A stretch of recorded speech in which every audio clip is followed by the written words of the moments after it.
Halo relasi baik teman pintar, baik lagi di channel kita Edukasi Now. Pintar itu penting.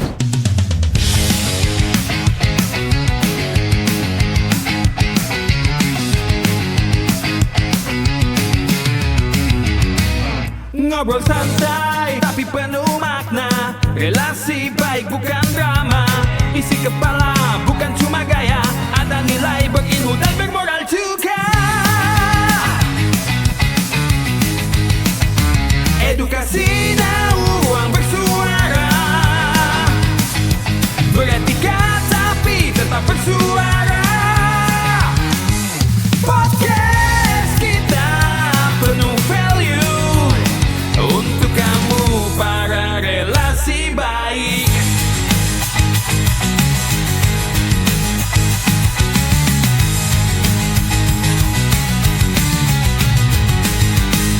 Edukasi Now Podcast, pinter itu penting. Dengan saya Bro Faki dan Bro Ahmad. Nggak lupa juga ada Bro Gigi. Kali ini kita ditemenin sama teman ngobrol baru nih. Bro Pandu. Silakan Bro. Mungkin bisa perkenalkan diri dulu, terus kesibukannya apa sih sehari-hari, gimana menghadapi era ketidakpastian ini. Oke. Thank you Bro, Fakih. Bro. Jadi perkenalkan, nama aku Pandu. Sehari-hari itu sebagai pengusaha. Saya di bidang jasa.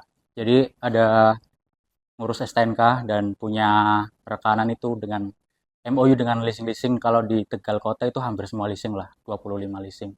Dan kebetulan saya juga lagi mendalami dunia investasi ya, dunia financial industry, yaitu investasi sama trading.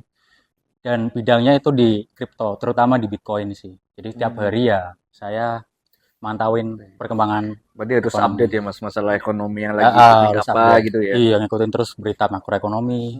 Terus Keren. Trump ngapain aja gitu sih. Oke.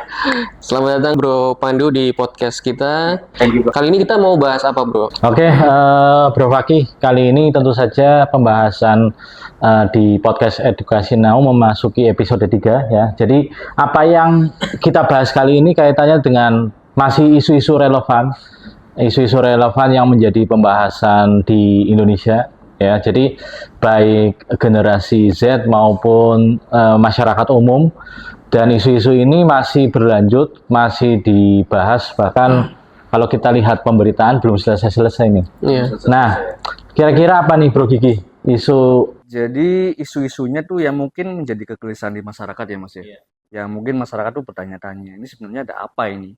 Kalau bertepatnya ada apa di Indonesia kayak gitu kan? Ya contoh kasus yang pertama mungkin beban ekonomi yang semakin berat ya Mas. PHK di mana-mana, kelas menengah terancam jatuh miskin mungkin. Ya, terus persaingan dagang juga sudah luar biasa padatnya. Gitu sih Mas. Mungkin dari Bro Fakih bisa nambahin kira-kira isu yang lagi berkembang apa ini? Aku nambahin sedikit ya tadi dari openingnya Bro Ahmad. Sebenarnya isu yang booming ini kita lempar ke podcast ini tujuannya biar para penonton juga grow mindset, maksudnya dalam menanggapi isu-isu yang ada di Indonesia nih. Kritis lah ya. Iya, berpikir kritis, betul. Terus lanjut tadi yang isu yang pertama ya, tentang beban ekonomi yang semakin berat, yang mana menjadikan masyarakat menengah ke bawah beritanya terancam menjadi kelas menengah ke bawah terancam miskin nih. Itu bener nggak sih? Terus yang kedua PHK di mana-mana. Yang ketiga fenomena red ocean ya. Mungkin aku nanggepin dulu yang red ocean tadi. Sebenarnya sederhana sih kalau red ocean tuh, kalau kita lihat di daerah kita atau di daerah teman pintar semua itu udah ada yang namanya tukang batagor, contohnya ada di 5 meter itu tuh udah namanya red ocean. Sama yang paling banyak ini es teh. Wah, itu es teh tuh. Itu udah red ocean parah.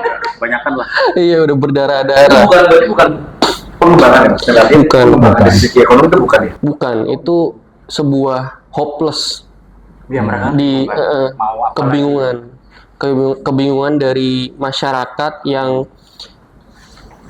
Sebenarnya ini sumbunya ini dari pemerintah. Kalau aku ya melihat dari sudut pandangnya aku, karena perintah gagal untuk membentuk yang namanya usaha-usaha di bidang formal. Lapangan pekerjaan. Iya, buka lapangan pekerjaan gagal dan lain sebagainya. Udah sempat kita bahas juga kan. Iya, 19 juta mana itu kan. Iya, susah. Akhirnya masyarakat bingung mau ngapain karena dari segi formal dari pemerintahnya itu gagal menciptakan lapangan kerja itu. Akhirnya mereka memunculkan ide-ide informal yang tujuannya apa? Ya nggak ada lain buat bertahan hidup. Iya. Rakyat ya bertahan hidup, ya nggak Bro Ahmad? Iya, jadi kalau kita lihat istilah Red Ocean kan samudra merah ya, Iya, di mana betul, ada. di dalamnya itu banyak pesaing ya, kemudian kompetitor, dan yang parahnya lagi juga tadi sempat dibahas pemerintah kaitannya dengan kebijakan, Bro. Jadi kalau kita lihat UMKM, ini ngomongin UMKM skala mikro ya, yang paling kecil dulu deh. Iya. Kalau kita lihat di daerah Tegal bagaimana kira-kira? Kan dari apa ya, sering berpindah-pindah lapak dijadikan satu, terus kemudian juga kita sering lihat juga UMKM itu mungkin ya tidak memikirkan strategi-strategi yang memang bisa membuat value ya, dari segi pemasarannya, dari segi nilai jualnya. Kayak tadi sempat ST di mana-mana ada, asal bikin brand Ya, dengan cenderung pasif gitu ya, Mas. sebenarnya apa ya, langkah strateginya mungkin kurang, Pak. Jadi ya memang itu merupakan sebuah kebutuhan. Kayak misalkan kita hampir setiap hari minum es teh Iya, dan lain setiap sebagainya seperti itu. Tapi kan kita juga melihat ya, maksudnya dalam apa era ketidakpastian ini banyak pedagang yang memang dia secara tidak langsung berpikir jangka pendek. Contohnya hal-hal yang tadi musiman ya. Nah, di mana-mana kayak misalkan kita lihat, wah ini yang lagi rame misalkan brand kopi mana ditiru dan lain sebagainya, yang akhirnya ya kita lihat ya banyak pedagang seperti itu, tapi kembali lagi di isu tadi, ekonominya krisis menurut aku, lemah ya. Iya. Ya, seperti itu. Jadi kalau yang aku lihat nih dari sudut pandang makronya ya Bro ya, kalau kita bikin apapun di era bisnis sekarang itu nggak akan bisa jangka panjang Bro. Kalau dari pemerintahnya itu nggak ada perubahan atau penguatan untuk menghasilkan sumber daya ke negara ini. Maksud aku tuh gini, jadi pemerintah itu nggak ada sebuah langkah atau kebijakan untuk ningkatin daya belinya masyarakat. Paham nggak? Paham. Jadi mau kita bikin usaha apa, F&B, mau bikin usaha jasa, pasti ujung-ujungnya kan red ocean. Karena berkaitan sama daya belinya masyarakat. Masyarakat yang turun ya, Mas ya. Iya, karena kalau udah daya beli masyarakat turun, kamu mau inovasi apapun, Bahasa ekonominya iya, pengaruh banget sih. nggak akan kebeli. Nggak akan beli. Nggak akan Berarti beli. kaitannya dengan ini ya Bro, maksudnya produk lokal yang daya belinya kurang ya? Apa gimana? Maksudnya Enggak. kayak misalkan banyak produk-produk lokal yang memang standar UMKM yang mikro nih, tapi ya karena apa ya, pemerintahnya kurang mensupport atau bagaimana? Iya, pertama pemerintahnya nggak support dari kebijakan, bahkan keilmuan.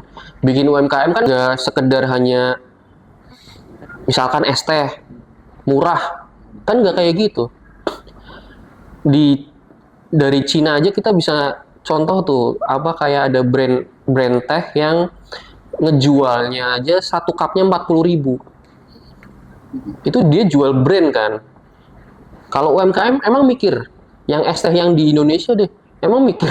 Ya, mereka sejalannya aja sih. Iya, dia sejalannya aja. Dari situ aja pemerintah nggak ngasih keilmuannya, gimana caranya. Akhirnya mereka berawal dari yang penting laku deh. Padahal belum tentu laku tuh. Karena apa? Sekarang udah red ocean, saingannya banyak banget. Belum yang apa? berkaitan sama daya beli masyarakatnya. Mendingan bikin sendiri nggak sih? Kalau ngomongin teh, ya nggak sih? Daripada ngeluarin duit. Nah gitu bro. Kalau kalau dari aku ya, mungkin kan Bro Fakih sama Bro Ahmad kan tadi menjelaskan penyebab orang miskin tuh mungkin karena pemerintahnya gitu kan. Sebenarnya banyak banyak banyak sebab sih kalau menurut aku pribadi. Jadi contoh kayak misalkan inflasi ya.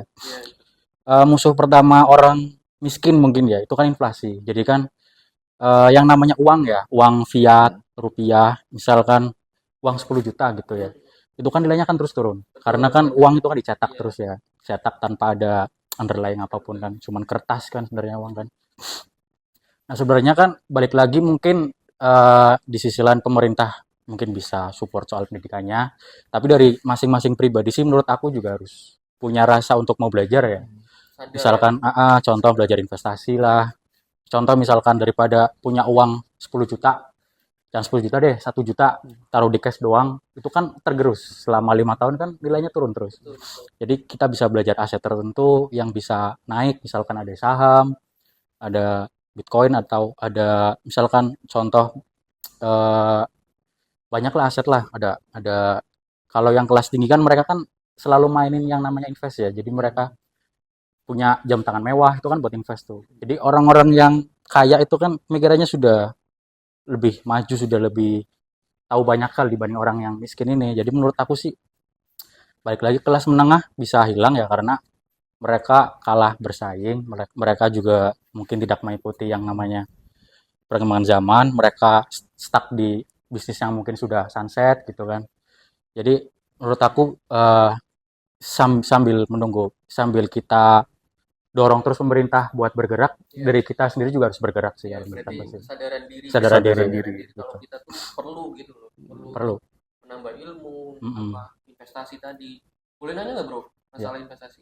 Boleh. Kalau misalkan nih aku punya duit cuma 1 juta, itu bagusnya ditabung dulu atau diinvest dulu? Maksudnya investnya juga kemana gitu? Atau gini, Nah. kalau kita ngomong sudut pandang orang awam aja, Iya. misalkan invest yang paling mungkin mudah selain belajar ya, tentu saja sekarang kan akses di mana-mana ya, tapi kan Banyak. dengan adanya akses di mana-mana media sosial kan kita juga filternya susah nih. Apa-apa kita mau belajar ke siapa, jadi Iya. secara orang awam ini bagaimana melihat investasi ini supaya mudah dilakukan.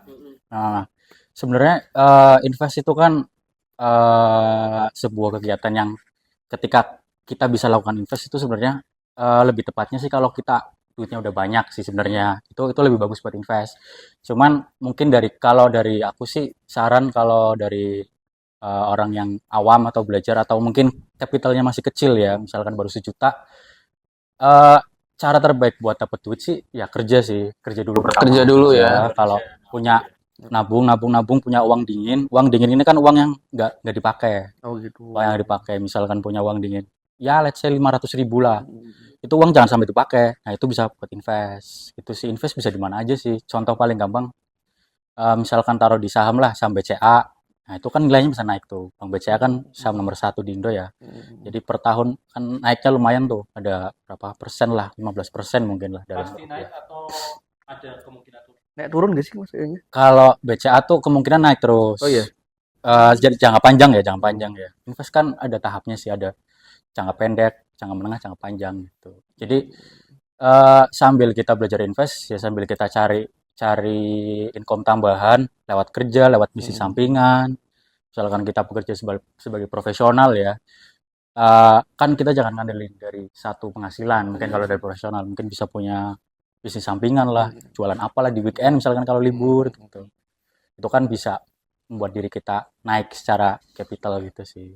Gitu, Bro Pandu. Kira-kira kalau investasi itu kita butuh mentor enggak sih? Kemudian kita harus belajar gimana nih? Misalkan ternyata berbalik lagi nih, kita nggak ada modal atau uang untuk belajar dari mentor, terus akhirnya kita nyari akses di internet, di YouTube. Nah itu apa ya istilahnya, langkah yang baik, tepat itu seperti apa memulainya? Kalau dari aku sih sebenarnya banyak sumber yang gratis ya zaman sekarang kan, apalagi ada internet kan. Mungkin zaman orang tua dulu kan susah belajarin dari mana. Kalau sekarang kan di YouTube banyak tuh, ada apa namanya, tokoh yang ngajar di YouTube, ngajar investasi, ngajar mengelola keuangan. Bisa dari YouTube, bisa dari baca buku tentang investasi, bisa dari Instagram. Mungkin mungkin cara paling simpel ya. Sekarang kan mungkin orang buka sosmed itu buat hiburan, buat scroll, liatin gosip, apa namanya, ngikutin artis selingkuh lah. Kalau dari aku sih, aku jarang banget ngikutin kayak gitu. Jadi yang aku follow tuh akun-akun investasi. Oh gitu. Jadi tiap hari aku makan soal investasi terus. Nah itu lama-kelamaan kan kita punya mindset, alam bawah sadar kita juga apa nyangkol sendiri nih soal ilmu investasi. Trigger. Tapi seberapa penting sih Mas mesti untuk anak-anak muda ya khususnya itu buat belajar masalah kayak gini gitu untuk investasi dan sebagainya. Penting sih menurut Penting aku, apalagi kan ya kita nggak bisa ngandelin pemerintah doang kan. Iya sih. Apa Tapi ini namanya? sih Mas untuk kecenderungan anak-anak muda yang mudah menyerah gitu loh, Mas. Ketika mencoba Ya. plan ini gagal, udah kayaknya nggak cocok deh. Ya Coba itu ini lagi, gagal lagi, nggak cocok deh. nggak cocok. Itu sebenarnya di ekonomi ya, khususnya di invest tuh Mm-mm. kan ada hal-hal yang kayak gitu.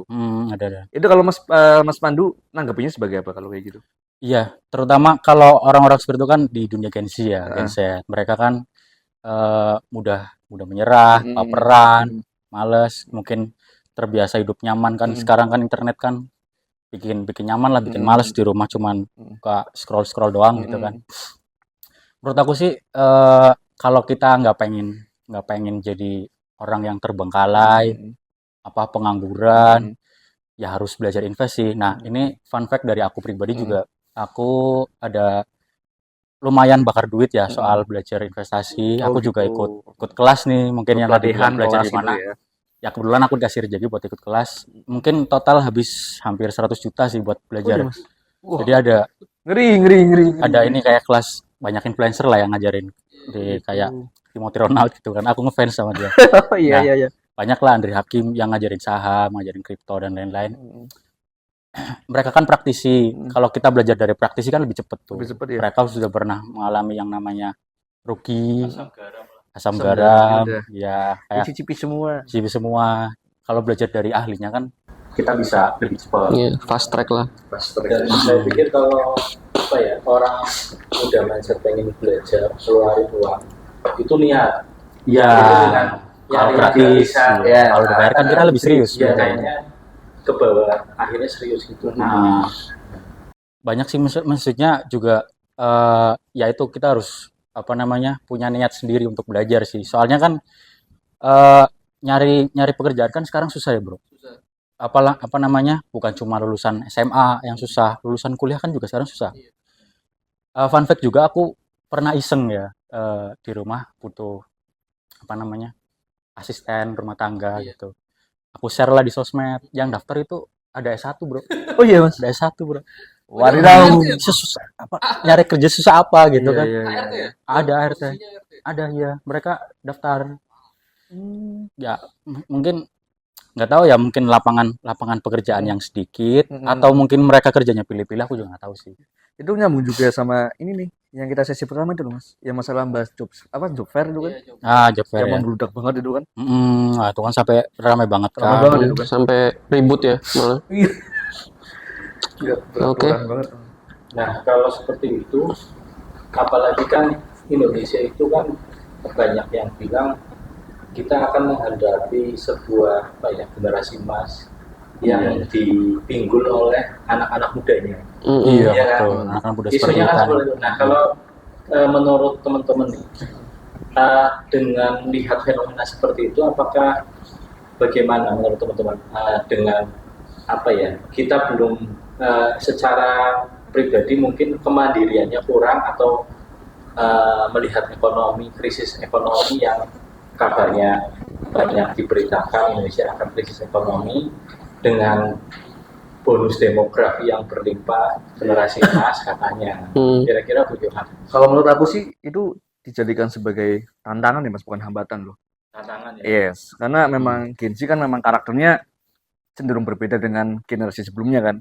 Ya. Jadi kecenderungan untuk tidak bertahan tuh cenderung lebih kuat banget gitu. Jadi udah nyerah dan sebagainya. Jadi memang ya salah satu tugas yang berat juga dipikul sama Gen Z ya untuk menuju 2045 45. generasi Mas.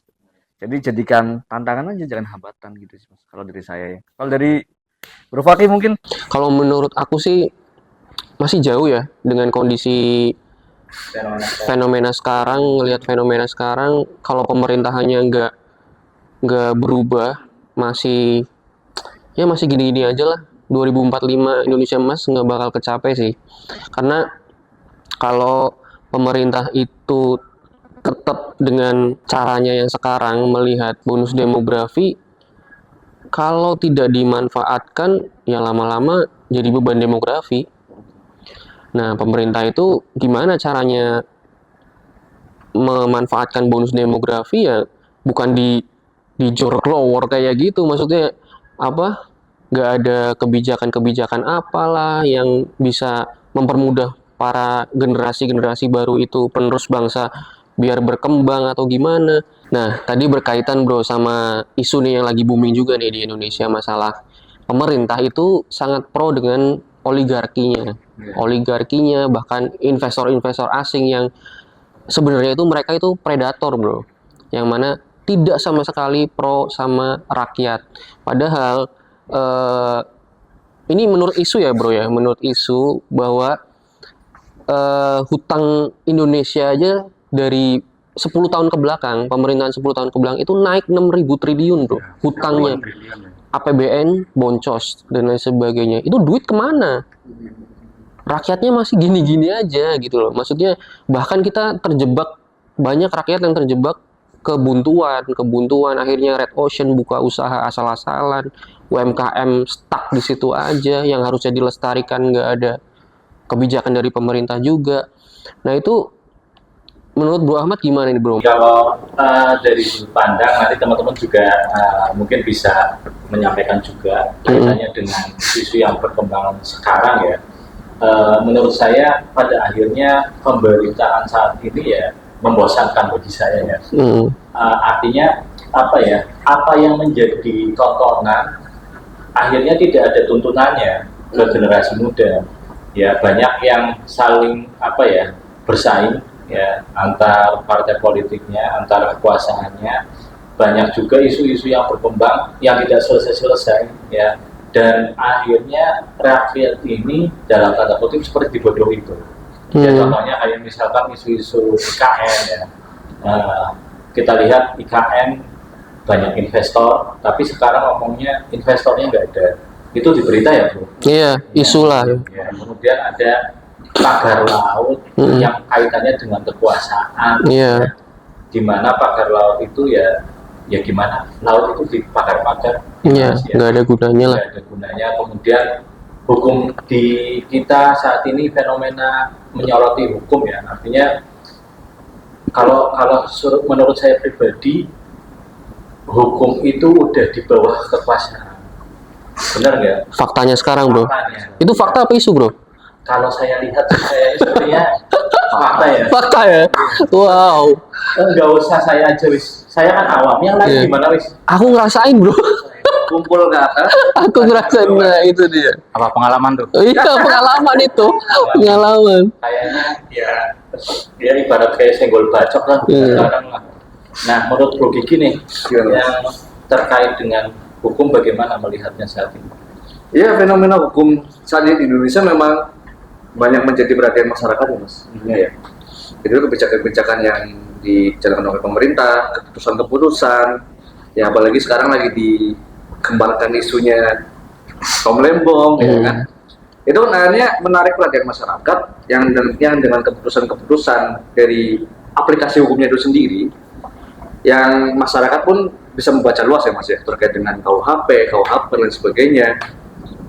Itu bisa dibaca ya? Bisa diakses masyarakat umum. Ya kan apalagi kebijakan yang terbaru nih terkait dengan KUHP yang terbaru yang akan rilis 1 Januari 2026. Itu kan sebenarnya masih banyak kajian-kajian. Sebenarnya hukum ya ini berkembang mas. Ada namanya tuh hukum positif, hukum yang berlaku di masyarakat. Berarti banyak juga di pemerintahan sekarang muncul aturan atau ketika KUHP baru ya. Kalau kita lihat kayak kemarin aja yang misalkan kita lihat pemilihan pemilu pilpres dengan wapresnya, menurut Bro Pandu gimana? Nggak sesuai ini ya, belum cukup umur ya. Iya, tiba-tiba kan ada yang kalau aku sebagai orang awam tidak dibuat untuk seluruh usia itu. Maksudnya gimana, Bro? Maksudnya gini, umur gitu. bukan, itu kan seperti kayak pada akhirnya kan membebaskan supaya bisa Masuk. Oke ya, tapi kan nggak semua orang bisa. Misalkan seusia kita ya. Kalau bukan anak Jokowi nggak bisa berarti. Iya. Seperti itu. Oh, berarti cuma bisa anak Jokowi doang yang kayak gitu. Lanjut bro.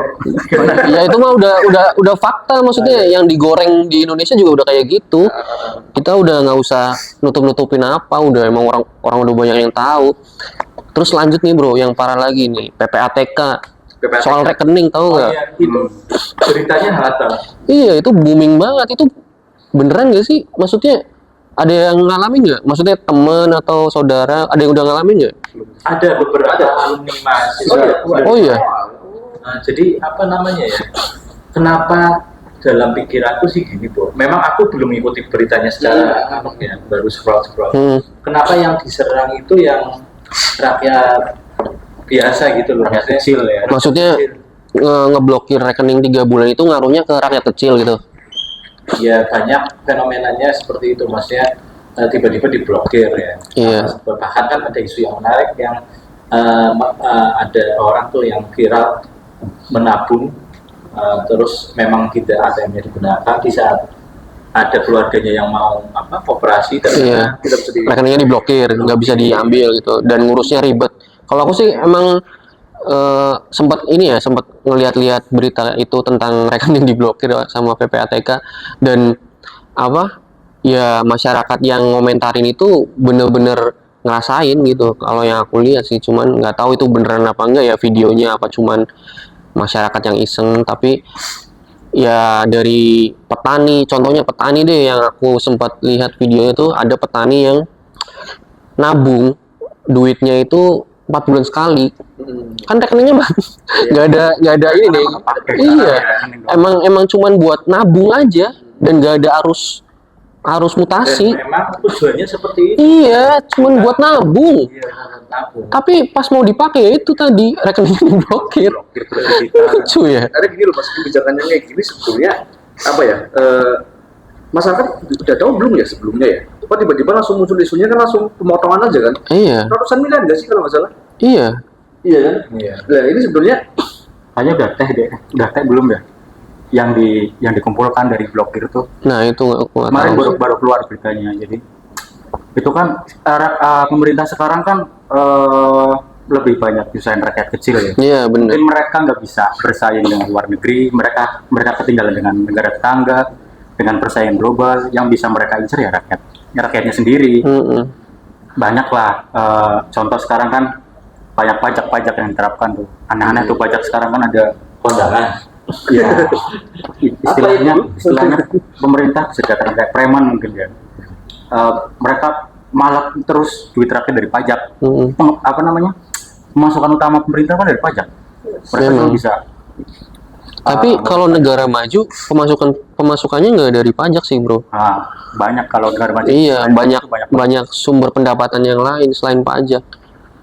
Di Indonesia Pajak beberapa negara maju pajaknya besar tapi sesuai fasilitasnya. Nah, itu Uang pajak dengan baik. Kan enggak. Uang pajaknya diapain, Bro? dikorupsi. Buat party gitu. Iya, buat joget-joget gitu kan, rakyatnya menderita. Iya. Kepala desa sawah-sawah gitu.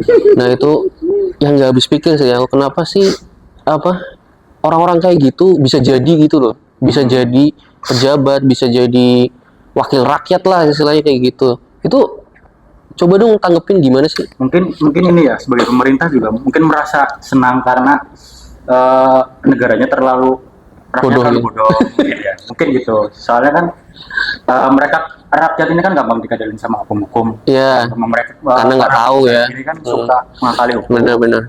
ya ujung-ujungnya menang tetap oligarki ini. Iya. Mereka bisa berkuasa dalam segala hal kan, apalagi rakyatnya yang bisa dikatakan SDM rendah gitu kan, IQ-nya juga di bawah Di bawah rata-rata 70. gitu kan. Kalau menurutku ini masih masuk yang tadi poin pertama itu yang beban ekonomi semakin berat itu. Ini kecenderungan money politik ini sangat berkembang mas ketika masa-masa pemilu ya. Jadi memang ini bukan hal umum lagi lah ya, ketika ada suatu paslon yang bermain dengan uang, ya kecenderungan masyarakat yang memang lagi mengalami fase ekonomi di bawah mau gak mau dikasih dengan segelintir uang misalkan kan, diiming-imingi dengan apapun itu ya kecenderungan oke lah saya milih gitu.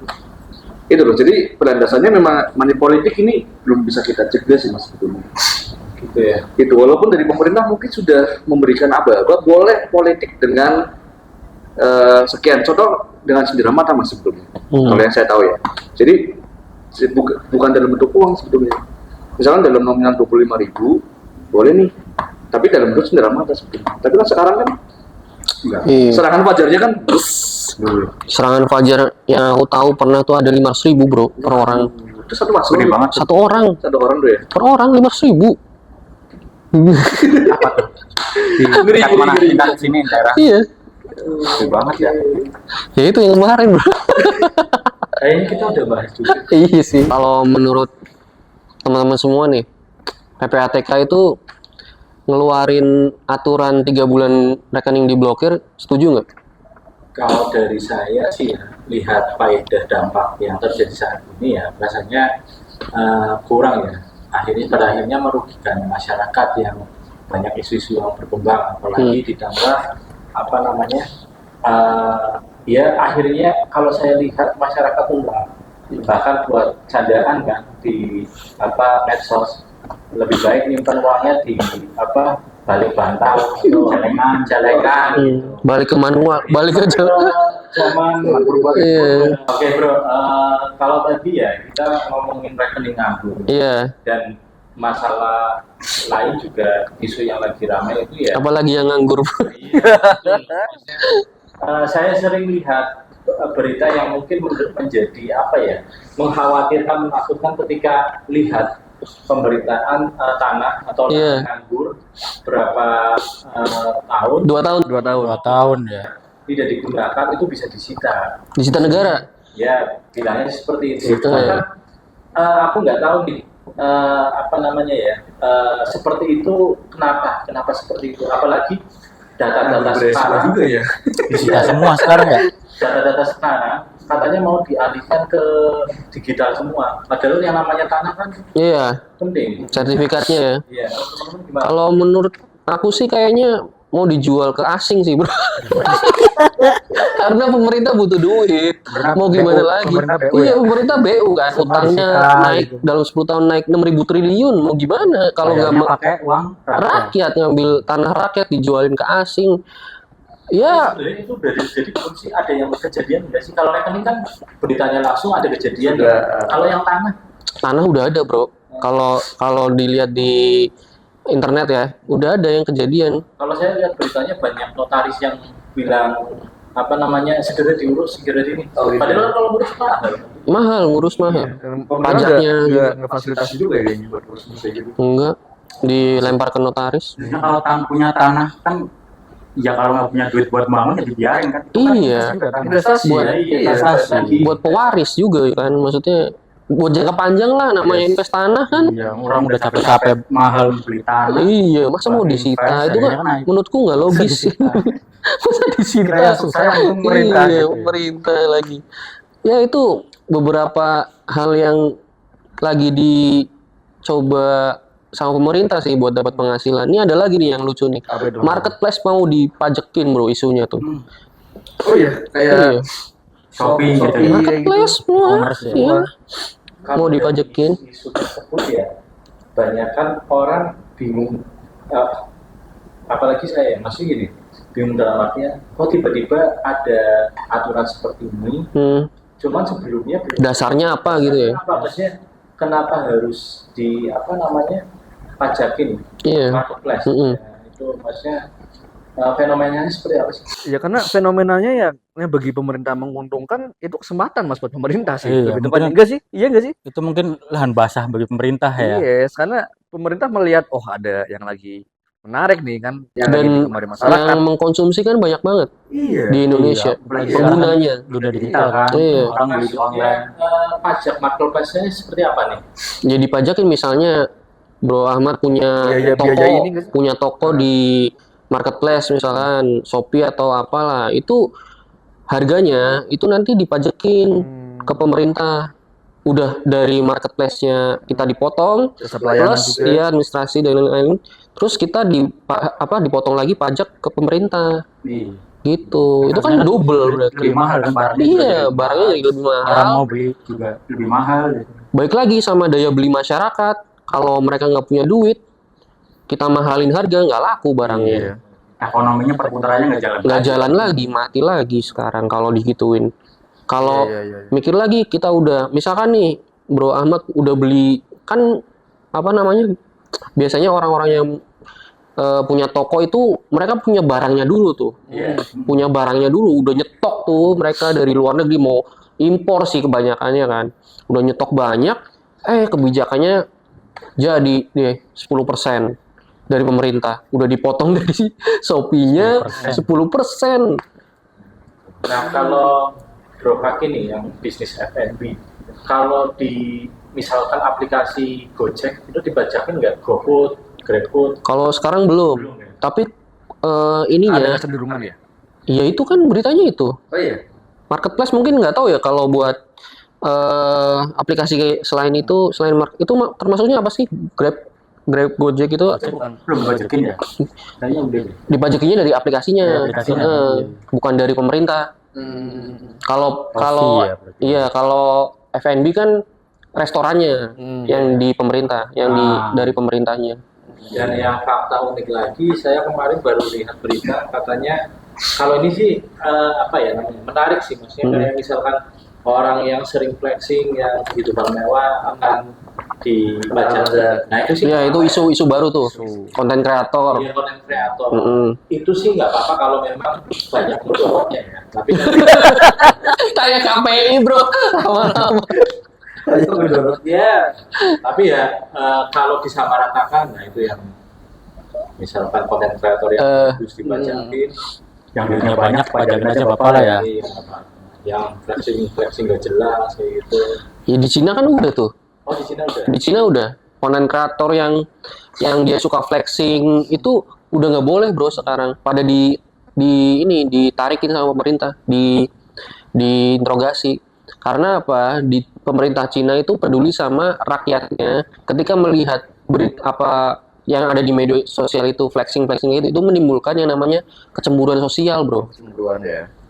Kecemburuan sosial kan dampaknya banyak. Dan orang Bisa jadi yang lihat berpikirnya nanti serba instan ya. iya, bisa jadi males ngeliatin apa cerminan dia itu sebagai apa influencernya itu atau gimana, jadi mungkin mikirnya instan tadi bener, pengen kaya instan. Nah itu kecemburuan sosial bro. Pemerintah Cina aja yang di sana banyak AI terbentuk aja udah mikir kayak gitu bro.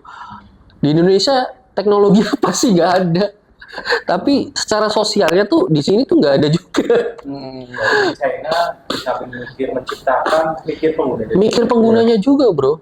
Sekarang coba deh bayangin, kenapa kita bisa loyal pakai Instagram, loyal pakai Google Review, Google Maps, YouTube dan lain sebagainya. Malah kita berbondong-bondong ke situ gitu loh. Karena apa? Dari apa namanya? Teknologi itu atau platform itu tuh mereka menciptakannya tuh ada prinsipnya gitu loh. Ngerti gak? Jadi orang yang neko-neko itu nggak bakal bisa. Contohnya nih, kemarin aku kena sebuah buzzer bro di Google Maps, Google Review kafeku itu kena buzzer. Langsung bintang turun apa gimana? Iya, jadi waktu itu dalam jangka waktu 2 jam itu bintang 1 sampai 30. Bintang 1 30 Dalam satu waktu. dalam 2 jam. Oh dalam 2 jam. Satu hari. Bintang 1 dari 30. 30 orang. Enggak, 30 akun email, 30 akun email itu ngasih bintang 1 dalam jangka waktu 2 jam. Siapa tuh yang ngelakuin kayaknya, bro? Aku nggak tahu, bro. Tapi ngerinya tuh di situ. Tapi Google review itu dia netral posisinya. Ada sebuah cara buat ngatasin itu dan dia itu setuju kalau itu buzzer gitu loh. Berarti udah apa ya, algoritmanya jalan juga. Nah itu bro, kenapa? Jadi kan itu nimbulin trusted nggak sih ke penggunanya? Coba deh, kalau teman-teman inget tuh website Peduli Lindungi deh. Tahu inget nggak? Iya, zaman COVID Peduli Lindungi. Aku juga sempat lihat tuh ada yang ngisuin kalau sekarang itu jadi website judul. Oh iya.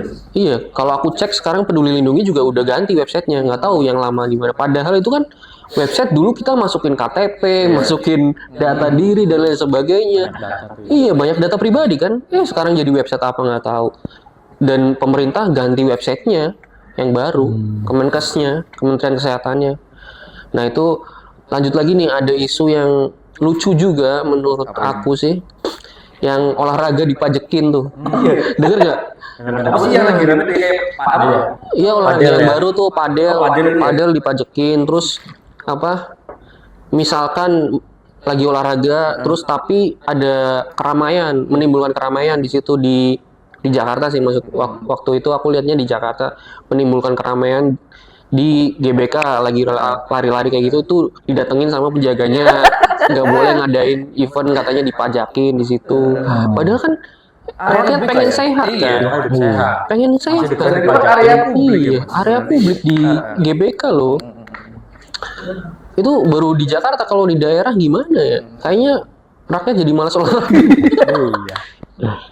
Itu lucu sih, olahraga dibajekin. Nah kalau misalkan ada lomba atau turnamen mungkin itu boleh lah ya, tiketingnya dipajekin atau gimana, itu mah wajar, masih masuk. Atau gini, ini kan isunya bukan isu sih, maksudnya kita bentar lagi kan mau Agustusan, pastinya banyak keramaian dan di situ juga pasti ada lomba-lomba olahraga sih. Masa mau dipajakin? Nah iya, maksudnya kan, lucu kan. Keramaian ini kan bukan Lomba apa rakyat ya? kan? Iya kan, Maksudnya buat apresiasi. Iya. Gitu. Lanjut lagi bro, isu apa lagi bro? Isu yang ijazah palsu gimana lu? Lu kayaknya nggak kelar-kelar, Mas. malah justru aku mau nanya ke Bro Faki nih, sebagai alumni UGM ya. Kalau mau game, bro. Iya. Maksudnya Ijazah mana? untung nggak sampai ke ITB bro. Ada ya? Nah, malu nggak sih kamu nunjukin ijazah UGM-nya sebenarnya? Ya enggak lah. Ya enggak, kebanggaan kan? Itu kebanggaan, misalkan ada yang nanya atau meragukan dia aku lulusan UGM, ya udah tinggal tunjukin aja kan. Bahkan kalau IPK-nya rendah pun saya berani. Iya. UGM loh. Karena ngapain gitu loh, orang ijazah kan apa historical pendidikan kan, orang ditanya historical apa pendidikannya itu penting kan. Nah sekarang kalau emang beneran lulusan institusi itu ngapain diribet-ribetin sampai kepolisian kan? Sebenarnya nggak perlu ya? Nggak perlu sih menurut aku, kayak sampai kepolisian, kecuali itu adalah sebuah skenario ya kan. Kita kan nggak tahu ya, kita nggak tahu ya teman pintar itu skenario apa bukan. Tapi masalahnya nggak masuk logika. Nggak masuk logika. Nggak masuk logika. Akhirnya apa ya? Maksudnya kenapa harus bahas ini? Maksudnya sampai beberapa episode kan di e-news di lain Buang tenaga sama selesai. Nggak selesai. buang tenaga, buang waktu. Iya. Aku lihatnya capek banget bro. Maksudnya kok seperti ini terus ya? Negara lain udah mikirin pengembangan apa gitu. Saya mikirnya Jasa. Sebenarnya aku bingungnya lebih ke gini bro. Yang dikasusin kan ijazahnya Jokowi kan. Dan dia itu udah selesai jadi presiden, ya nggak sih? Kenapa masih ada orang yang pengen, ya tanda kutip ya, ini kan isu ya, tanda kutip pengen ngejatuhin dia. Atau bahkan ya ada yang berita pengen menjarain dia. Pernah denger nggak yang kayak gitu? Kalau aku sih pernah dengar sih, apa karena kegagalan dia yang sekarang sampai ada yang nyinggung dia secara peribahasa lah, maksudnya pakai omongan-omongan yang seni itu kalau dia itu pahlawan nasional, bro. Pahlawan nasional kan kalau mati kita ngibarin bendera setengah tiang kan. Tapi kalau yang aku dengar nih, kalau orang yang aku dengar ngomong, kalau Jokowi mati ini kan sebagai pahlawan nasional, ngibarin bendera setengah tiang itu 30 menit doang, bro. Itu kan maksudnya kenapa sih sampai digituin gitu loh Jokowi? Emang dia salah apa sih, bro? Ya, Gimana, bro? Coba. apa ya? Saya nggak Dari itu. ijazah sampai kepemimpinan dia 10 tahun. Saya lebih ke skip sih, bro. Maksudnya, ini ya skip aja, pusing gitu. Iya. Mungkin Maksudnya, karena masih banyak yang dipikirin lah. iya ya. Iya. Iya. Dan ini di era yang sudah kepemimpinannya selesai tapi masih dibahas terus. Iya kan nggak Kayaknya kan presiden sebelumnya kan sudah resign bukan enggak sih? Oh, masa pemerintahan selanjutnya gitu kan? benar. Iya, kita dari Move on. kebijakan pemerintahan selanjutnya. Yang baru kan janji kampanyenya. Apakah ini sebuah bentuk keberlanjutan, bro? Dan akhirnya masyarakat kan bertanya-tanya kan. Ini ya, masyarakat kan bertanya-tanya kan. Iya, aku juga bertanya-tanya, apakah yang dimaksud keberlanjutan tuh adalah ini gitu loh, bukan perubahan dari pemimpin yang baru, janji-janji kampanyenya berjalan dengan baik. Ya, intinya itu isu lah ya yang lagi booming di Indonesia. Kita mah rakyat gak ngerti lah ya. Nah, lanjut nih bro, isu yang lagi booming lagi di Indonesia, isu kasusnya Tom Lembong, yang mana Ini rame ya. iya lagi ramai, banyak logika hakim yang sebenarnya tidak wajar kalau Tom Lembong itu divonis 4,5 tahun kan. Menurut Bro Gigi gimana nih, atau teman-teman yang lain bisa ikutkan? Mungkin ini. Mas dulu. Siapa dulu nih, terserah lah, boleh nggak? Terserah. Oke. Justru aku malah mau tanya nih. Ini kan backgroundnya hukum ya. Jadi dari segi pendidikan ya, artinya aku malah menyorotinya hukum sekarang ya, kita lihat kan seperti kasus Tom Lembong kan apa ya namanya ya, pada akhirnya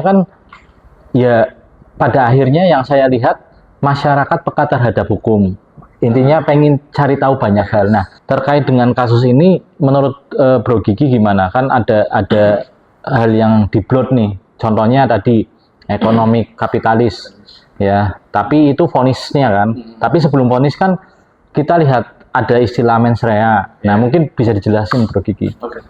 Jadi sebenarnya kalau melihat kasus Tom Lembong ini, Mas, ini kan sebenarnya apresiasi juga buat masyarakat awam yang memang ikut mengkritisi masalah ini.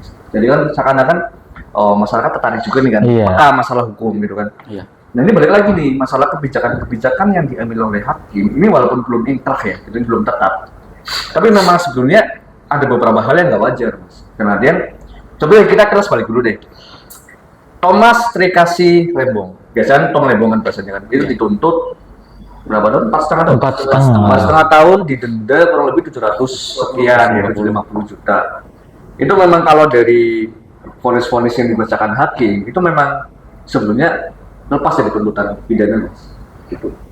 Apa yang tadi disebutkan Mas Ahmad, ada ya unsur mens rea-nya nggak terpenuhi, apalagi ekonomi kapitalisme gitu kan. Itu ekonomi kapitalis sebenarnya secara definisi itu kan bukan undang-undang bukan istilah pengembangan kan? Iya, sebenarnya lebih ke awam sih Mas, lebih ke apa ya bahasanya, kalau waham masih ideologi sih. ideologi belum ada normanya, iya. belum ada pasal yang Iya. mengatur sebenarnya. Ekonomi Kapitalis. kapitalisme sendiri kan Kapitalis. sebelumnya dari segi ekonomi yang kita kembangkan sendiri gitu. Iya, Kalau pengembangan. ini dijadikan sebuah tuntutan, banyak yang harus dipenjara. Oh, banyak. Karena pengembangan dari pola pikirnya sendiri untuk mengembangkan segi ekonomi. Berarti kan seakan-akan kebebasan kita berpikir, berpendapat itu kan hanya dikriminalisasi kan, seperti itu. Nah ini kasus contoh-contoh kayak Tom Lembong kayak gini, kita lihat dulu nih dari mens rea-nya terpenuhi apa enggak. Oke, mens rea itu apa nih? Mens rea kan itu niat jahat, Mas. Niat jahat yang sudah diapain? Maksudnya niat jahat yang seperti apa nih? Niat jahat itu sebetulnya kan ada beberapa kriteria ya. Oh. Namanya kelalaian, kecerobohan, ya kan, terus ada yang dirugikan apa enggak. Kalau dalam kasusnya Tom Lembong ini sebetulnya kan definisi dari ini nih tipikor sendiri kan. Itu menguntungkan diri sendiri, korporasi atau menguntungkan orang lain gitu kan.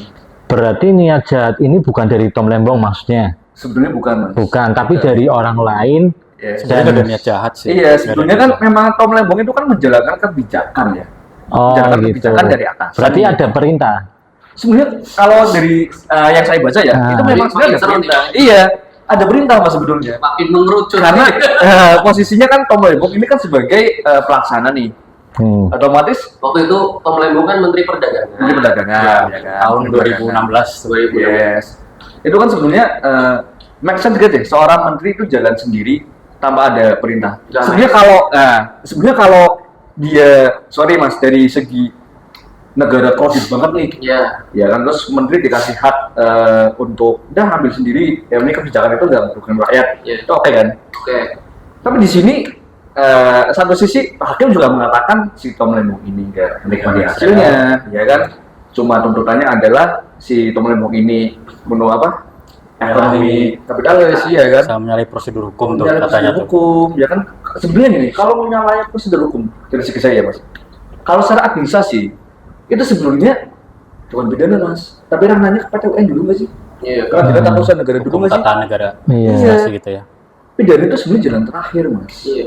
Kalau memang kebijakan-kebijakan yang timbul dari pemerintah kaitannya dengan administrasi dan lain sebagainya, itu namanya ke PT UN dulu sih kalau menurut saya. Tapi ini langsung dijebloskan aja. Apakah ini sudah keluar lingkaran? Ya kan, bahasanya kan legidannya. Apakah Tom Lembong itu di pihak oposisi makanya? Nah itu akhirnya Jadi hal yang banyak kayak gini, isu ya? iya banyak isu kan. Mas, akhirnya ini yang berkembang. Nampaknya juga yang koalisi pun mengkritisi juga, Mas. Kaget juga ya. Kaget juga, nggak cuma akademisi, praktisi. Nampaknya yang Ya, masyarakat saat ini di pun pemerintah pun ya, yang koalisi, apalagi oposisi ya, itu mengkritisi, Mas. Dan akhirnya kita melihat dulu nih. Nah, ini kan Tom Lembong ada rencana mau banding. Ya kita lihat lagi dibanding nanti. Pas iya, kalau kacamata dari hakimnya masih sama, nampaknya nggak jauh berbeda dengan keputusannya. Tetap di Jadi kan penjara. sama, Mas. Berarti kalau sama tetap di penjara. Iya. Tapi gini, kalau kita lihat logikanya ya, logika awalnya, kan tadi dibilang mens rea ya, niat jahat. Kenapa yang sebenarnya saya yang dihadirkan itu yang niat jahat dihadirkan nggak sih dalam sidang? Kalau niat, Maksudnya kan ada saksi-saksi maksudnya.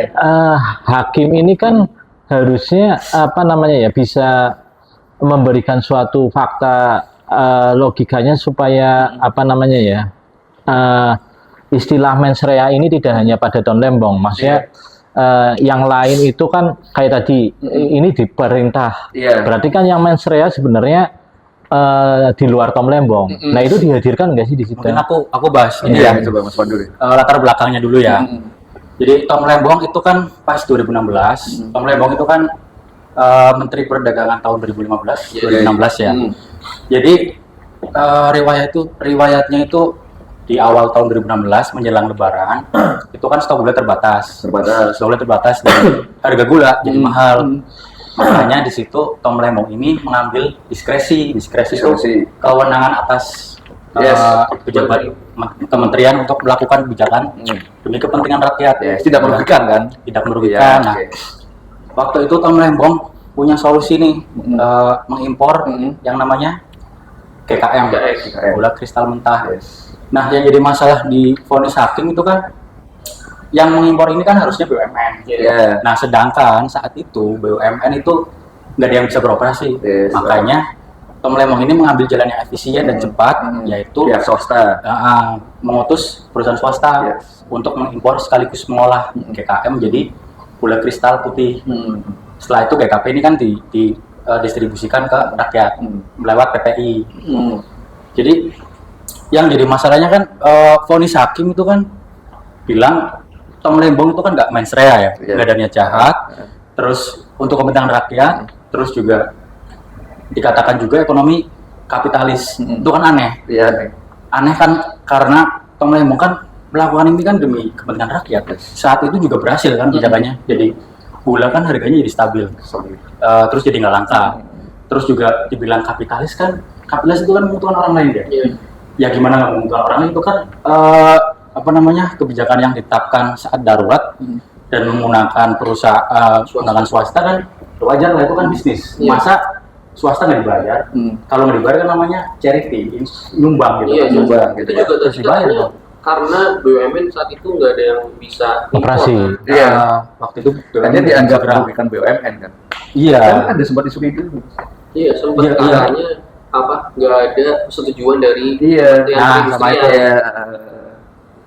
Padahal kalau secara kasus ya, sebelumnya yang nominalnya lebih banyak ada loh. Banyak. Maksudnya banyak loh. Kalau bahas ekonomi kapitalis yang Panjang. iya, yang merugikan negara benar-benar itu lebih banyak. Iya. Tapi Contohnya deh, iya.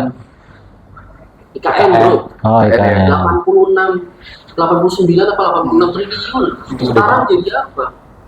Nggak tahu kan? Iya. Kita juga nggak tahu. Ibu kota nggak pindah, padahal dulu digadang-gadangin jadi ibu kota. Kalau lihat track record sebelumnya, pernah melakukan seperti itu enggak? Pasti Nah, kalau dilihat track record Kementerian sebelumnya. Perdagangan ya, Iya. sebelumnya sama sesudahnya pun di persidangan itu dijelaskan bahwa semua Kementerian Perdagangan juga melakukan impor,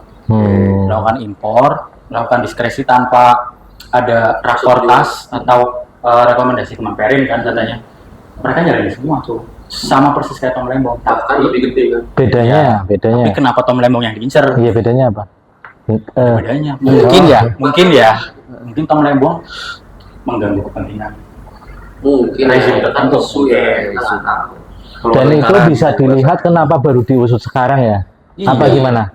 Kan logikanya kan seperti kayak aku orang awam ya. Kok kenapa kan? Jadi 2016. Iya. Kan Kenapa? yang terbaru kan ada tuh Kementerian Perdagangan itu. Sekarang Emang nggak impor? impor semua. Makanya.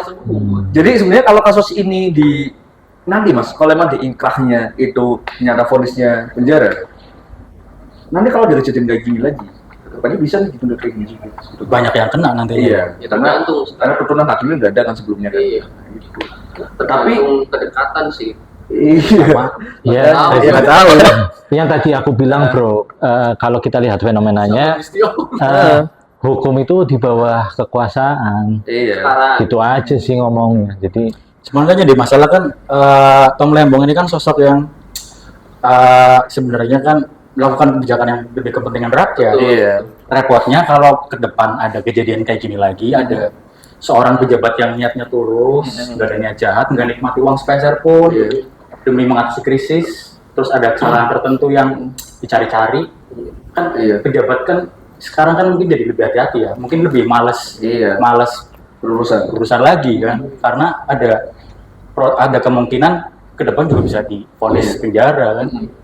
Makanya ini kan ya Tom Lembong ini entah ya ini hasil apa bisa dinamakan kriminalisasi apa bukan kan nggak tahu juga. Yang jelas sih eranya ini ya itu sih mas, menurut saya ini bukan kejahatan murni ya, tapi lebih ke kriminalisasi ya. Masalah Tom Lembong ini. Karena jelas-jelas hakim udah mengatakan mas Leo mas. iya. Gitu loh. Niatnya gimana gitu loh ya. Saya khawatirnya apa ya? Anak-anak atau para generasi muda Gen Z kalau ngambil misalkan saya pengen ngambil kuliah hukum itu bagaimana ya Mas, melihat keadaan hukum kita sekarang seperti ini. Itu artinya ya ini dari segi pendidikannya juga sih Mas. Iya, dampaknya kan. Ketat, ya kan. Jadi kalau saya lihat di kasusnya Tom Lembong ini yang jadi saya pikirkan itu krisis kepercayaan sih akhirnya. Dan menimbulkan polemik di masyarakat mas. Poin yang jadi pemikiranku selama ini dengan adanya kasus Tom Lembong itu ya hilangnya krisis kepercayaan. Maksudnya kita mau percaya kepada siapa, orang hukumnya seperti itu. Dan yang saya takutkan itu gini, bukan takut sih maksudnya, yang jadi kekhawatiran di masyarakat juga melihat fenomena ini adalah ketika generasi sekarang mau mengambil langkah misalkan kuliah hukum nih. Nah, sementara hukum kita masih seperti ini, maksudnya semrawut. Nah, iya, jadi ya pada akhirnya ya meskipun masyarakat peka terhadap pemberitaan ini ya, tapi ya pada akhirnya ya tadi yang dibilang, pada akhirnya fakta-fakta yang kita lihat sekarang ini ya belum selesai, masih dibahas terus itu. Tentu sih Mas, ya dilihat juga dari keputusan hakim ya. Ini kan juga hakim kan juga tentunya perlu adanya tanda pemahaman hukum kan. Ya kita jadi iya kan. Kalau ada Prof Mahfud itu ya memang hukum di Indonesia ya dari segi pembelajaran memang mudah banget didapatkan Mas. Beda lagi dengan di luar negeri misalkan. Itu bahasa kayak sosiologi hukum, filsafat hukum itu bukan menjadi pelajaran yang inti, itu memang harus ada, tapi lebih ke kasus hukumnya ada di negara tersebut gitu. Kalau sekarang di Indonesia kan pembelajaran hukum ya apa itu tentang sosiologi hukum dasar dan sebagainya. Kamu melihat kasus-kasus yang real di masyarakat gitu Mas. Cuman teori aja. Dia menimbulkan kalau ada kayak gini, itu lebih ke itu kehebohan di masyarakat. Iya. Terus soal ini kan kerugian yang ditanggung kan katanya 194 miliar juga. Yeah. Itu kan juga angkanya masih nggak jelas tuh. Yeah. Itu yang nentuin juga tahu-tahu muncul angka segitu dan yang ada transparansi, nggak ada kepastian, tapi sudah dianggap merugikan negara. Iya. Mungkin gini ya, bisa dibilang pemerintah itu kan menurut aku mungkin bisa dibilang anti kritik ya. Contoh seperti sosok Tom Lembong pun dia kan dikenal sebagai orang yang suka mengkritik pemerintahan Jokowi mungkin ya. Walaupun dulu mereka sempat deket nih, terus ceritanya kan Tom Lembong beralih ke kubunya Pak Anies, posisi lawannya gitu kan. Terus Tom Lembong suka mengkritik terkait IKN dan lain-lain segala macam. Mungkin pemerintah anti kritik nggak suka sama kevokalan Tom Lembong, incar lah ya. Mungkin. Tapi gitu. sebetulnya memang haknya Tom Lembong Mas, karena kan beliau udah nggak menjabat nih. Jadi kan beliau menjadi masyarakat pada biasanya kan. Sedangkan kebebasan berpendapat itu ada dalam pasal 28 sendiri. Iya. Bahwasanya masyarakat itu bebas untuk berpendapat, kritik segala macam ya. Itu hak yang kayak gitulah yang kadang akhirnya masyarakat berpikir hukum bisa dibeli nih, gitu kan. Makanya ini kita lihat lagi nih Mas nanti ke keputusan dari hakim nih nanti dibanding seperti apa. Kalau emang keputusannya sama, ya kan, ya udah, berarti nggak jauh beda nih keputusan yang Kalau sama ya udah berantakan lah. iya. Oke, nah kalau tadi kan Mas Gigi bilang kalau keputusan hakimnya sama, nah kalau beda bagaimana? Maksudnya di awal kan sidangnya itu sampai lama ya, sampai memutuskan Tom Lembong 4,5 tahun di penjara. Nah ketika banding nanti ternyata hasilnya beda, ini dari segi pandangan orang-orang yang belajar hukum itu seperti apa? Atau pendapat Mas Gigi lah tentang hakimnya gitu. Jadi kan memang kalau tingkatan di pengadilan tuh ya Mas, itu kan ini kan memang masih di pengadilan pertama nih. Ya kan, jadi memang sidangnya di pengadilan negeri nih. Oh iya. Ini kan banding nanti kan berarti kan di pengadilan tinggi tuh. Nah, pengadilan tinggi tentunya dengan hakim yang berbeda, dengan pemahaman yang berbeda, dengan sudut pandang yang berbeda. Nah, kan dikaji lagi tuh Mas. Nah, kalau misalkan hasilnya pun tetap sama, ini teman-teman masih ada keputusan lagi nih. Oh gitu. Nah, nanti ada namanya tuh naik kasasi Mas. Nah, kasasi itu nanti di Mahkamah Agung. Nah, kasasi ini tuh memeriksa dari berkas-berkas yang diajukan pada saat banding tuh.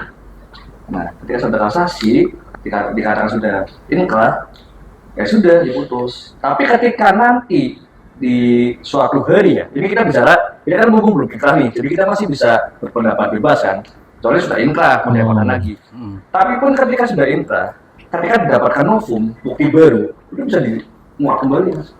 Contohnya kemarin ada kasusnya Vina Cirebon. Nah itu kan ada isu mau dinaikkan lagi tuh, peninjauan kembali. Karena ditemukan ada novum tuh, bukti baru. Ya kan, ketika saksi-saksi yang melihat tapi itu menutup diri, itu banyak yang speak up. Akhirnya ini mau diusulkan kembali ke publik dengan peninjauan kembali. Seperti itu. Sebenarnya, ini ya itu Mas tadi menjawab ya, dengan pemahaman hakim yang berbeda-beda, gitu. yang berbeda, itu diharapkan memang yang seadil-adilnya.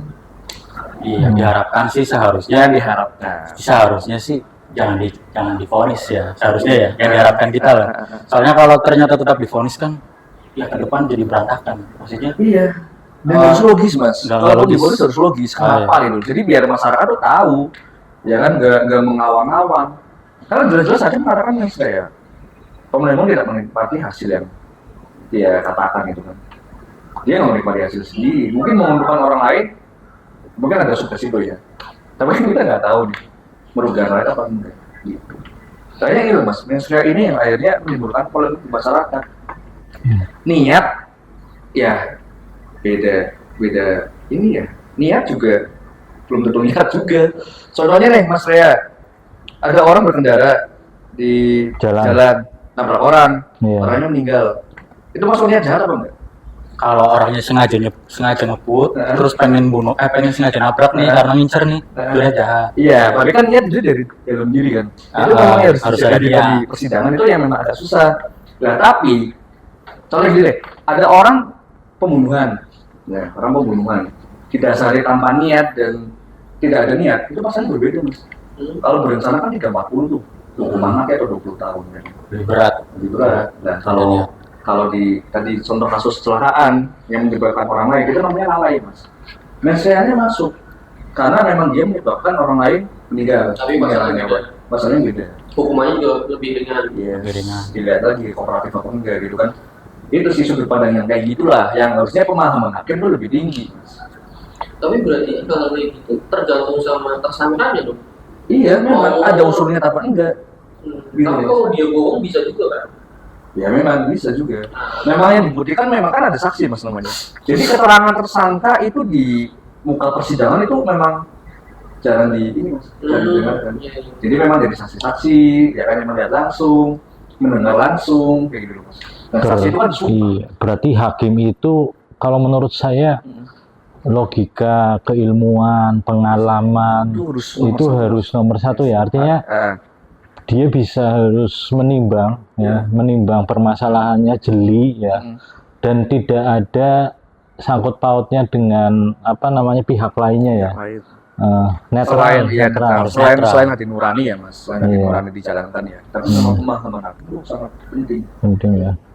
Berarti memang kondisi hukum di Indonesia masih membingungkan ya bro, yang sampai diangkat isunya segala macam, rakyat juga jadi dilema ya, harus dibenturkan juga. Iya, dibenturkan juga, apalagi masalah logika hakim. Yes, logika hakim itu dasarnya sebenarnya kan aturan hukum ya, plus pengalamannya dia sebagai hakim.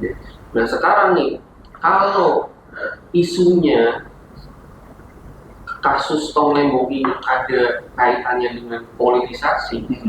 Sekarang nih misalnya di masa depan ada masalah dua orang, dua-duanya sama-sama dekat dengan kekuasaan, itu gimana? Hukum itu berbicaranya gimana? Kan akan lebih sulit kan? Karena sama-sama dekat sama kekuasaan, mau perang di hukum gimana? Itu lah mas, itu yang namanya isu politik. Iya, isu politik. Jadi memang ya sebenarnya masih dalam pemerintah ya mungkin yang aman ya. Gitu. Iya dong. Iya. Karena kalau kayak kita rakyat biasa. Iya. Kayaknya kan kita melihatnya isu politik nih. Iya. Makanya ya berhati-hati lah ya kita sudah keluar dalam jangkauannya. Selama masih menjabat. Iya. Ini masyarakat dulu mas. Setelah sudah selesai menjabat, Belum tentu. Karena isunya hangat banget mas. Ketika Pak Tom ini keluar dari lingkaran itu kan, di kubunya Pak Anies pada tahun 2024 kemarin, itu langsung mencuat. Iya, dia langsung dibawa ke pengadilan, langsung diusut kan. Nah ini ya akhirnya menjadi kekhawatiran dan pertanyaan di masyarakat nih. Iya. Apakah hukum itu bisa berteman? Karena kan yang kayaknya ini nih yang waduh, bingung deh, masyarakat mas. Politik. Iya. Mas bisa hukum nih. Kalau kita lihat politik sekarang ya istilahnya dari kawan jadi lawan atau sebaliknya ya. Bisa jadi kayak kasus Tom Lembong yang jadi pembahasan kenapa baru diusut kan ya, ada kenapa nggak dari dulu padahal kasusnya kan udah lama. Dan rakyat sekarang ya menurut aku udah peka, udah pintar sih maksudnya ya, artinya dengan kecanggihan teknologi sekarang tanya di ChatGPT aja bisa jawab ya maksudnya. Kemudian juga mahasiswa hukum juga menurutku akhirnya pada kritis ya, bisa dikaji ya. Dengan kasus ini bisa dikaji ya gitu. Mungkin yang jadi masukan ya, yang saya sedih itu bukan sedih sih, yang saya kecewa ketika lihat pemberitaan sekelas profesor ya saling berantem, tidak ada faedahnya, tidak ada kejelasan ya yang diundang di berita membahas kasus ini. Ya, harusnya kan apa ya bisa memberikan gambaran tentang momen terbaik di kasus Tom Lembong ini bisa menjadi pelajaran kita semua. Iya. Ya. Kayak ini Mas, saya lihat tuh kemarin pakar ya, pakar. Iya pakar lah gitu. Prof. Andrew apa ya, dari UMG Yogyakarta. Itu memang akhirnya kalau dari segi medis namanya prognosis kasusnya ini kan yang seharusnya ini bisa bebas, tapi kalau ujungnya tidak. Akhirnya kan yang menimbulkan public sense of justice. Iya. Ya keributan di masyarakat terkait dengan hukum kan. Dia terbiasa, akhirnya harus viral dulu, baru adil apa no viral no justice. Iya itu udah berlangsung di. Tapi nggak tahu nih kasus Tom Lembong udah viral, justice-nya muncul nggak nih? Ya kita lihatlah saja kalau masyarakatnya rame viral bisa jadi justice. Belum inkrah. Oh, iya. Tapi inkrah tadi bisa kalau ada bukti baru masyarakat. Kalau ada hukum baru ya, dengan dikatakan hukum baru ya, ada bukti baru nih, ya gitu. Tapi ketika sudah inkrah ya jalankan dulu. Yang diharapkan sih ya apa? Jangan jatuh vonis ya. Kalau aku ya pribadi ya, repotnya kan ya itu tadi kebijakan para tokoh-tokoh yang punya hati yang tulus menyelesaikan masalah rakyat kecil itu bisa kena kebanyakan. Makanya kalau dari sudut pandang saya, yang saya harapkan ya Mas, ini dari pakar-pakar hukum yang tahu tentang masalah ini bersuara minimal ya kalau jadi saksi di pengadilan, saksi ahli dan sebagainya, biar apa ya nuansa pengadilan itu yang hakim mungkin kurang tahu masalah itu dengan dihadirkannya saksi ahli buka gitu. Contohnya Prof. Mahfud itu nggak pernah komentarin masalah pidana kalau tipikor, tapi kemarin dengan Prof. Renal itu berani komentarin. Oh yang podcastnya ya? Yes. Yes. Itu berani komentarin Mas. Dan Prof. Mahfud itu menyampaikan sendiri, saya tuh nggak pernah mengkritisi masalah tipikor ini. Ketika sudah kasus tipikor ya sudah, ya kan?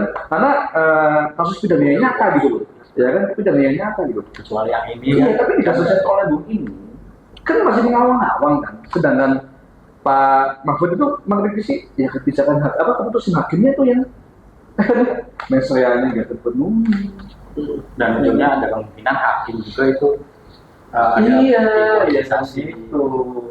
Ini kayaknya bisa masuk ke warning buat pejabat-pejabat nggak sih? Tuh. Biar Berhati-hatilah. hati-hatilah untuk para pejabat ya. Ini Tom Lembong dulu menteri loh. Makanya Mas, Menteri perdagangan bos. ini namanya kekhawatiran juga. Dan nanti juga buat masalah yang tadi tuh ekonomi kapitalisme tuh. Iya. Nah, berarti kalau ini nanti menjadi sub utama dalam penuntutan dan dikabulkan, wah, berarti parah lagi. Hati-hati. Ya nanti dampaknya ekonomi kapitalis, sosialis juga kena. Berarti ketika nanti ada orang yang, oh ini kan kebijakan saya kan yang saya kembangkan sendiri nih, dan saya nggak merugikan apa-apa. Loh, tapi kamu nggak mendukung pemerintah. Pidana, repot lagi. Ini berkaitan juga nanti sama ini RKUH. Iya, itu baru deh. Itu gimana tuh? Ini masih kajian sih, saya belum dalam itu sebenarnya. Belum di katanya tanggal 1 Januari. Iya, ini kan masih pembahasan sih Mas. Termasuk banyak undang-undang Tapi juga. ini bicara isu lagi ya. Isunya katanya sama sekali nggak pro rakyat, malah kayak mengintimidasi rakyat kayaknya. Jadi kan kalau KUHP lama kan itu memang adopsi dari Belanda, Mas.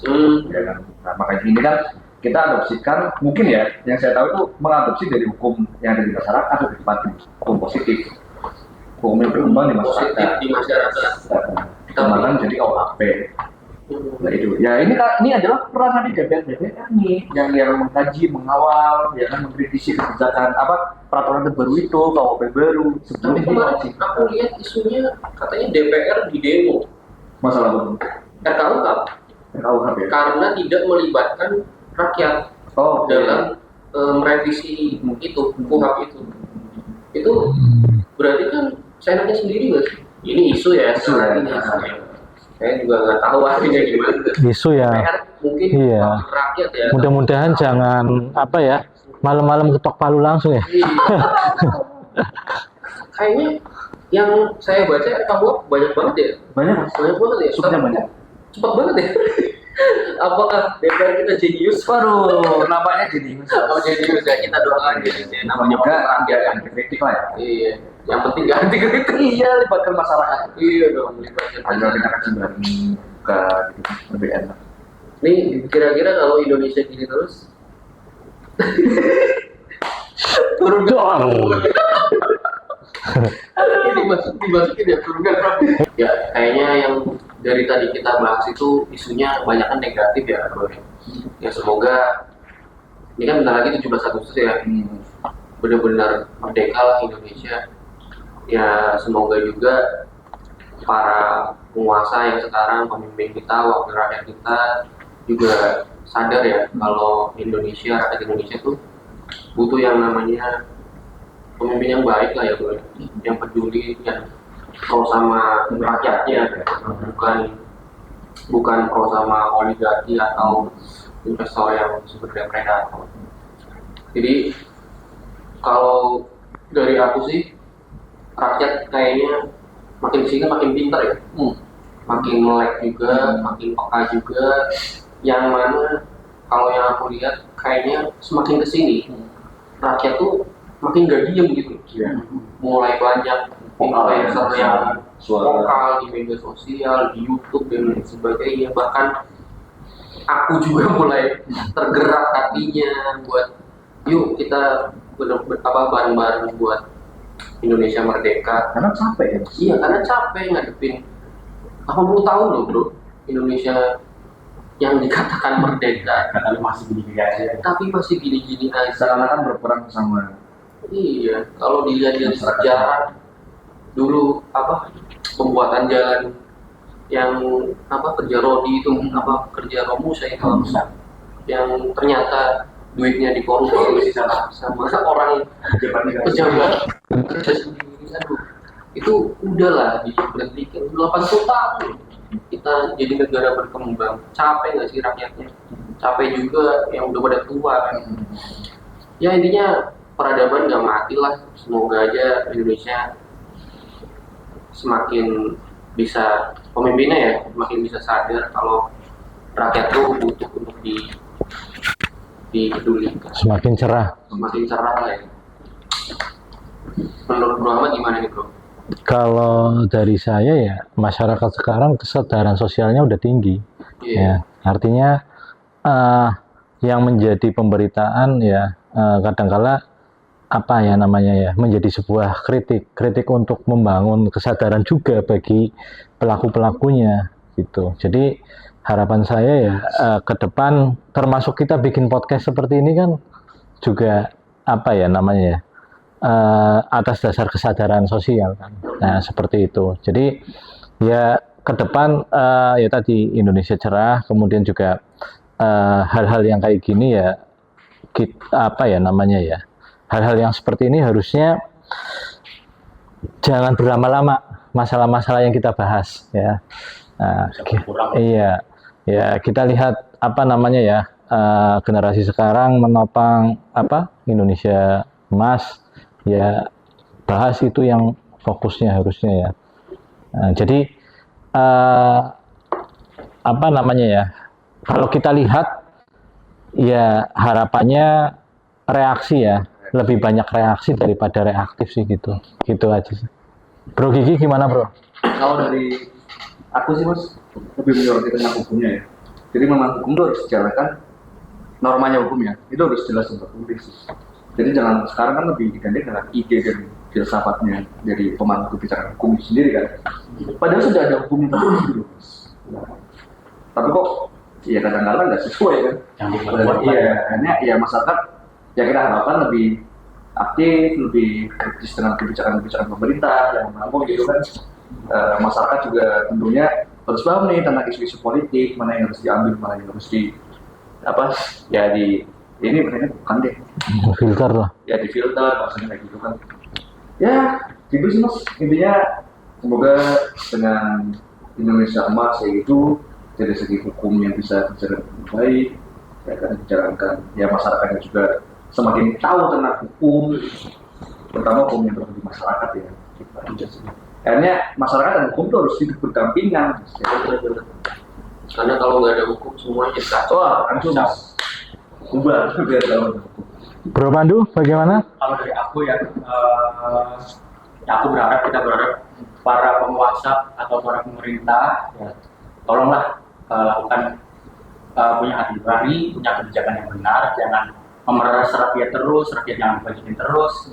Dan itu kan faktor eksternal ya pemerintah. Dari faktor internal juga kita sebagai rakyat, sebagai pribadi, sebagai manusia, kita juga harus punya self development yang baik. Kita harus selalu mengembangkan diri kita biar kita tidak tersibukkan, biar kita juga bisa hidup di atas kaki kita sendiri. Kita harus terus belajar supaya kita punya akal sehat. Kita juga bisa berkontribusi juga untuk negara ini. Dan tentunya orang-orang muda seperti kita kan yang diharapkan bisa memajukan negara Indonesia di masa depan Indonesia menjadi emas lah. Oke. Nah, mungkin buat relasi baik ya teman kita semua yang masih ngerasa ini bukan isu-isu ini ya bro ya, bukan bagian dari diri kalian dan masih diem aja gitu, masih scroll TikTok, scroll IG, gosip, itu stop lah kayak gitu. Kalau kalian masih kayak gitu, itu kalian udah mati bro, ya nggak sih? Boleh loh, teman-teman semua itu mengkritis itu boleh mas, nggak dilarang. Vokal itu boleh. Yang penting kan sesuai dengan aturan kan. Ketika aturan itu nggak sesuai ya kita kritisi. Itulah untuk pembangunan pemerintah yang baik. Betul, jangan diam. Karena sekali lagi saya ingetin, kita tuh udah 80 tahun dianggap merdeka, tapi rakyatnya masih gini aja tuh. Jadi kalau teman-teman diam, berarti teman-teman sudah mati dari sekarang. Bahkan masa depan Indonesia kita nggak tahu, anak cucu teman-teman kita juga Terancam juga. Karena apa? Teman-teman semua diam. Makanya ayo sekarang kita baru-baru kritisi isu-isu yang lagi booming sekarang di Indonesia. Jangan sampai hal-hal yang tidak kita inginkan, apalagi diarahkan oleh penguasa-penguasa yang tidak punya hati nurani ya. Itu sangat tidak pro rakyat, menguntungkan oligarki dan investor-investor asing yang sebenarnya itu mereka itu predator. Ya mungkin cukup sekian ya bro. Cukup. Podcast kita kali ini seru banget. Terima kasih bro. Ya, siap. Pandu sudah datang di podcast kali ini. Kita hari ini ditemenin social relation. Iya. Jangan lupa ya. Ini selalu support kita biar kita nggak haus. Always kopi rom. Ini kita ada 2 jam udah sih kayaknya. Lebih Nggak kerasa mas. Iya. minum apa bro? Americano ram. Americano lagi. Cappuccino nih. Cappuccino. Oke, aku minum ini apa? Yang berwarna. Sini taruh cheese. Ataunya begitu, taruh lagi gitu. Nah, mungkin Bro Pandu mau promosi bisnisnya? Gak usah. Intinya kalau mau konsultasi tentang pengurusan surat menyurat gitu ya, maksudnya surat kendaraan bermotor atau apalah, bisa ke Bro Pandu ya bro. Dan juga boleh kalau mau belajar investasi itu tadi kan disampaikan. Ya, Bu, cocok tuh kan? cocok penting banget. Jadi Gimana? Bakal ada yang tanya. ya buat anak-anak muda ya menurut aku belajar investasi itu wajib sih. Biar gak dibohongin sama penguasa, biar kita bisa hidup, biar kita bisa punya hati sendiri, ya punya capital. Dan bahasanya capital itu kan uang itu kan energi. Berdikari. Semakin kita punya banyak uang, semakin kita punya energi yang kuat, kita bisa lah bareng-bareng majukan negeri ini. Tentu saja di relasi baik ini ya. Oke, thank you buat penonton yang udah nonton podcast kita dari awal sampai akhir. Jangan lupa ditonton sampai akhir ya. Jangan di skip. Jangan dipotong-potong. Jangan di-skip. Takutnya nanti ada hal yang waduh, jadi clipper lagi. Aduh, pusing kita. Jadi harus ditonton sampai selesai, wajib banget ya. Intinya kita nggak ada yang namanya judging ya. Kita nggak ada judging, kita cuma ngangkat isu-isu yang lagi booming di Indonesia. Diskusi ya. Iya, diskusi biar kita juga grow mindset, yang nonton juga grow mindset. Oke, thank you. Jangan lupa like, comment, dan subscribe. Sampai jumpa di podcast kita yang selanjutnya. Edukasi Now. Pintar itu penting. Jangan lupa nih pacaran. Nah, ya.